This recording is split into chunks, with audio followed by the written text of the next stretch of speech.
orang Bataknya Arab, keras-keras, jugul-jugul, bandel-bandel orang Muslim. Jadi kalau kita terbiasa lah nengok orang Mesir itu, kenapa? Di Medan udah kita tengok lebih gila lagi daripada itu. Orang di sana itu kalau berantem mulut, bukan pukul-pukulan. Jadi kalau laki-laki berantem, kita pisah.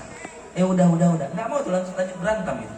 Tapi kalau kita bilang datang sholli ala nabi, sholawat kamu kepada Nabi, itu langsung pisah. Allahumma sholli ala sayyidina Muhammad wa ala sayyidina Muhammad, itu ciuman itu nanti. Kalau mereka sudah marah-marah, apa segala macam, kita bilang aja sholli ala nabi, sholawat kepada Nabi, itu langsung sholawat bubar. Tapi kalau ada juga yang jugul, yang udah kelasnya Fir'aun, karena kan di Mesir ini ada dua aja nih gendang ini, kalau nggak Musa, Fir'aun. Kan, sama-sama dari Mesir. Sekali baik kali, sekali bandel kayak Fir'aun. Makanya bandalnya orang Indonesia ini bandal tropis namanya. Nggak ada yang panas-panas kali, dingin-dingin kali. Kalau di Mesir kan cuma dua musimnya. Kalau panas-panas kali, kalau dingin kali. Jadi kalau nggak bandal-bandal kali, ya baik-baik kali. Kalau jelek-jelek kali, kalau ganteng kali. Karena Nabi Yusuf juga dari sana. Nabi Yusuf kan dari sana, gitu. Kalau bandal, coba sebandal-bandal di Indonesia, Lia Eden mengaku jadi malaikat, Fir'aun mengaku jadi Tuhan, kan? Makanya bandal kali orang Mesir, nggak nanggung dia. Kalau udah kelasnya Fir'aun berantem, nggak bisa dipisah pakai sholawat, itu kita minta bantuan ibu-ibu. Di sana kedudukan tertinggi adalah ibu-ibu. Dipanggil ibu-ibu itu nanti datang, namparin dua orang itu nanti, didopain, selesai nanti.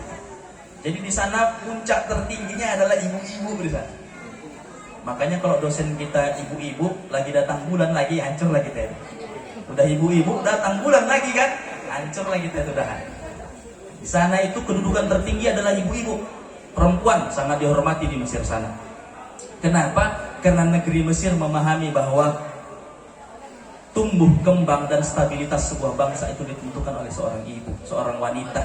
Mereka lah pendidik pertama. Sebenarnya di sekolah ini, Bu, hanya sekian persen yang mendidik karakter. Selebihnya itu adalah seorang ibu.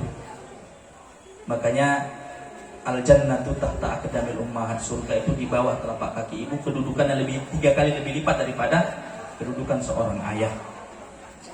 Kemudian di dalam hadis sering kita dengar, "Shollu kama ra'aitumuni usolli," kata Nabi. Betul nggak? Diartikan selama ini apa?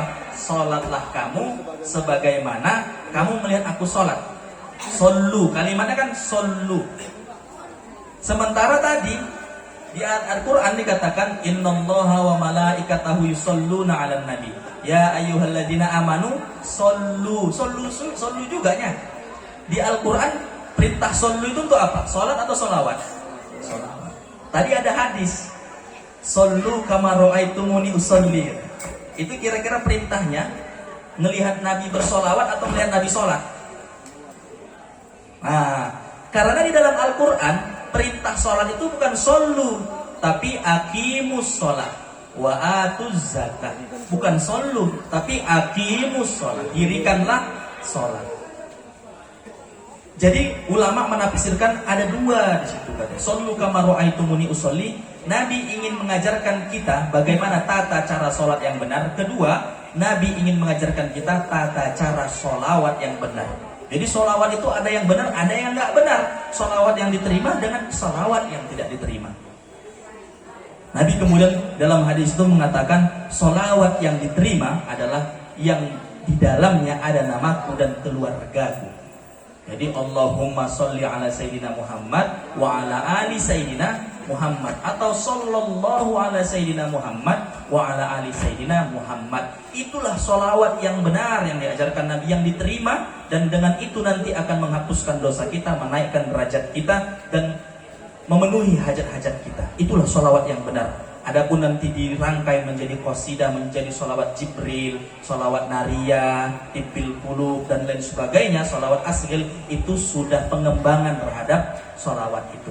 Tapi sholawat yang diajarkan Nabi dasarnya adalah dua itu tadi, ada nabinya dan ada keluarga nabinya. Kenapa keluarga Nabi harus disholawati? Ya Allah juga mengucapkan salam sama nama keluarga Nabi. Jadi Pak, Saya di Medan ada komunitas yang mengumpulkan koleksi Quran ditemukan di tanah Sumatera Utara ini yang berumur 200 sampai 300 tahun yang lalu. Saya sudah memegang Qurannya. Kemudian kami bandingkan dengan Quran Depak saat ini. Itu ternyata ada beberapa perbedaan. Sebenarnya bukan perbedaan maknanya.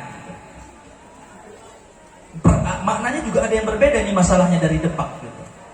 Kami sudah ada membandingkan Quran yang paling tua itu 350 tahun ya, yang sudah kami lihat pakai kulit kayu lengkap. Di dalam itu katanya, saya sudah baca salamun ala ali Yasin. Salamun berarti Allah mengucapkan salam, kesejahteraan. Salam berarti kesejahteraan. Salamun ala ali Yasin, kesejahteraan untuk keluarga Yasin. Siapa Yasin itu? Yasin itu Nabi Muhammad. Jadi surat Yasin itu surat Nabi Muhammad. Muhammad itu punya banyak nama. Nama lainnya Yasin, Toha, Furqan, dan lain sebagainya. Jadi salamun ala ali Yasin, kesejahteraan untuk keluarga Nabi Muhammad. Allah saja mengucapkan salam, masa kita tidak?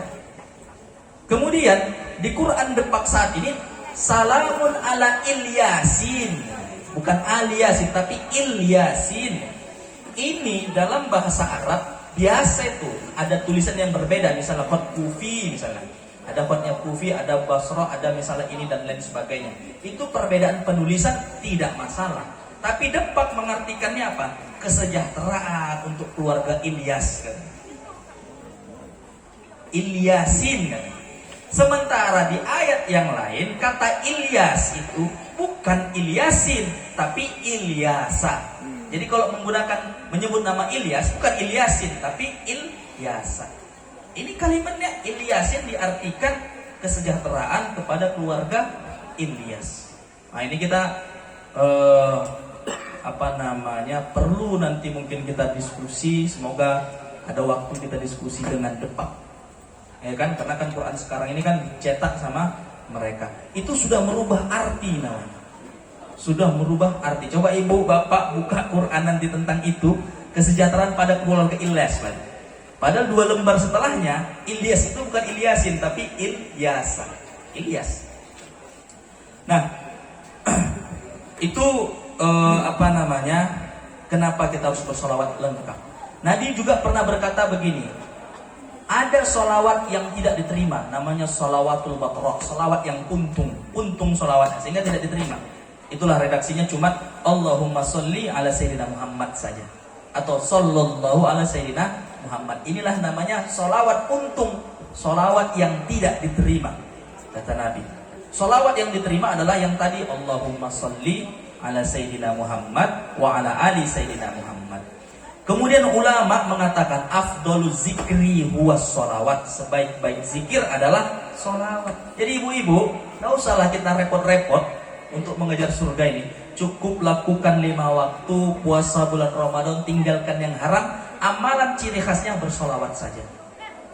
Cara mensucikan dirinya bersolawat. Dengan bersolawat, jadi 2 bu. Ada cara memperoleh ilmu itu ada 2. Cara memperoleh ilmu. Pertama dengan belajar, yaitu dengan membaca buku. Sehingga kalau kita baca buku, maka kita akan mendapat ilmu. Atau mendengar ceramah-ceramah, ketika kita mendengar, kita akan mendapatkan ilmu. Itu cara yang pertama, namanya cara empirik. Itulah cara empirik, namanya cara yang itu harus visual, melihat, mendengar, meraba. Itu proses mendapatkan ilmu, cara yang pertama. Cara yang kedua adalah dengan mensucikan diri. Makanya orang-orang tarekat banyak berzikir biar suci dirinya, biar mendapatkan ilmu-ilmu langsung dari Allah. Jadi ada 2 cara memperoleh ilmu. Pertama cara empirik, belajar. Yang kedua mensucikan diri. Tadi dikatakan qad aflaha man tazakka, berbahagialah orang-orang yang mensucikan diri. Maka cara mensucikan diri yang efektif adalah dengan memperbanyak sholawat. Jadi ibu-ibu, bapak-bapak sebenarnya yang paling mudah masuk surga di kita ini adalah ibu-ibu. Kenapa? Peluang ibadahnya itu sangat besar. Begitu bangun tidur sampai tidur lagi semuanya adalah ibadah. Tapi karena tidak diniatkan ibadah, jadinya beban. Bangun tidur dimulai dengan marah-marah, bukan ramah-ramah. Udah stres, berdosa pula lagi. Kan ketimpa tangga kita. Tapi bayangkan ketika pagi kita mulai dengan bismillah dan sholawat, dan kita niatkan setiap tindak tandukku ini adalah kuniatkan untuk ibadah. Jadi menyapu ibadah, memasak ibadah, mandi ibadah, mengurus anak, suami, rumah dan lain sebagainya ibadah. Jadi marah-marahnya juga bernilai ibadah, bukan dosa. Ada rupanya seorang ibu yang marah anaknya untuk menghina-hina, menjerumuskan anaknya, kan gak ada kan? Caranya ada yang baik, ada yang harus marah-marah. Sehingga marah-marahnya seorang ibu itu adalah mendidik anaknya, mendidik rumah itu. Itu niat marahnya. Tapi karena tidak diniatkan ibadah, marah-marahnya jadi dosa, bukan ibadah. Kan enak bu, udah marah berpahala lagi.